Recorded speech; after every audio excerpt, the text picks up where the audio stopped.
Olá, pessoal! Sejam bem-vindos ao Jus Resumos. Vamos mergulhar no mundo do processo civil.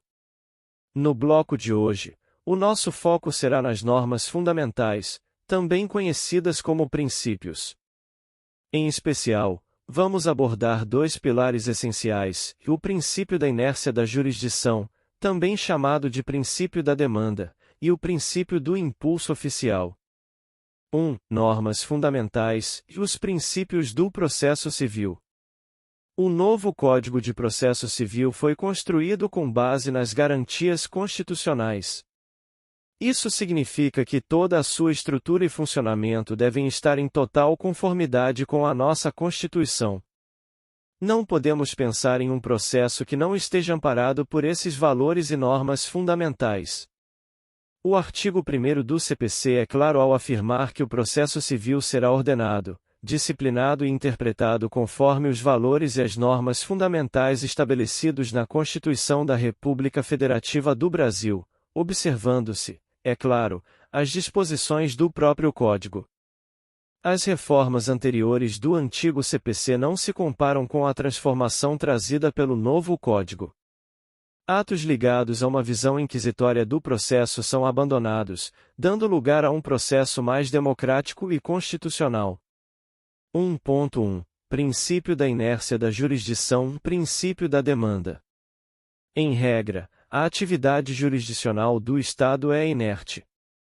Isso significa que o processo não se inicia por ato de ofício do juiz. O Estado juiz só age se provocado. O artigo 2º do CPC estabelece: o processo começa por iniciativa da parte e se desenvolve por impulso oficial, salvo as exceções previstas em lei. Essa regra tem base em uma garantia constitucional fundamental e a imparcialidade do juiz. Para que o julgamento seja justo, é vedado ao magistrado iniciar processos por conta própria. Além disso, esse princípio protege o direito à liberdade do cidadão, a liberdade de decidir se quer ou não levar um determinado assunto ao Poder Judiciário. Se o juiz pudesse iniciar o processo, essa liberdade seria cerceada. Observem que o juiz não pode julgar fora do que foi pedido pela parte. Essa pretensão buscada e pedida pelo cidadão é o que baliza a atuação judicial. É por isso que este princípio também é conhecido como princípio da demanda. A parte não só tira a jurisdição da inércia, mas também estabelece os limites da atuação do Poder Judiciário. Apenas a lei pode excepcionalmente limitar o princípio da inércia. O CPC prevê algumas dessas exceções. Vejamos alguns exemplos. Artigo 712. Restauração de autos. O juiz pode, de ofício, promover a restauração de autos desaparecidos.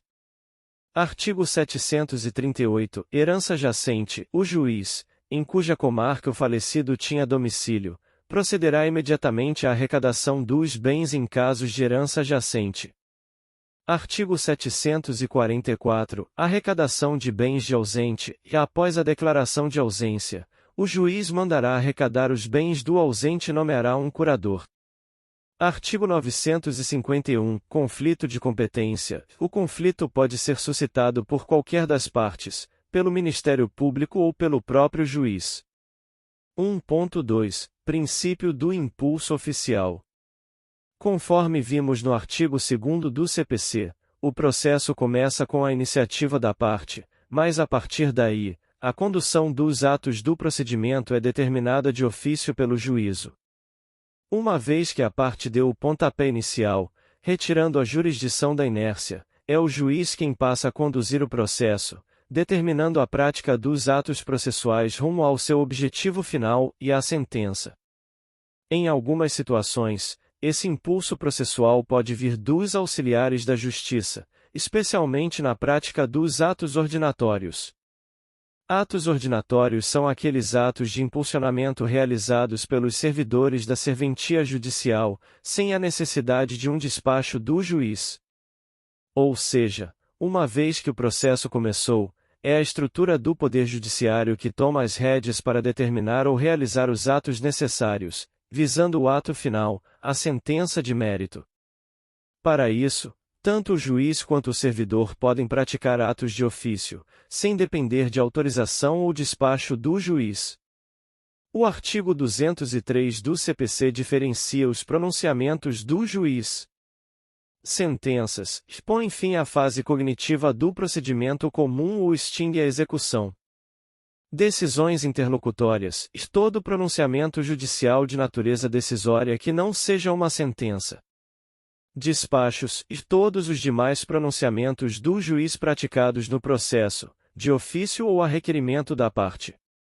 É importante destacar o parágrafo 4º do artigo 203, que diz: os atos meramente ordinatórios, como a juntada e a vista obrigatória, independem de despacho, devendo ser praticados de ofício pelo servidor e revistos pelo juiz quando necessário.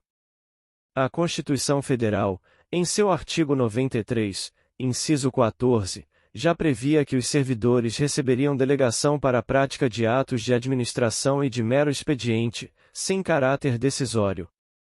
O artigo 152 do CPC detalha as incumbências do escrivão ou chefe de secretaria, incluindo a prática, de ofício, dos atos meramente ordinatórios.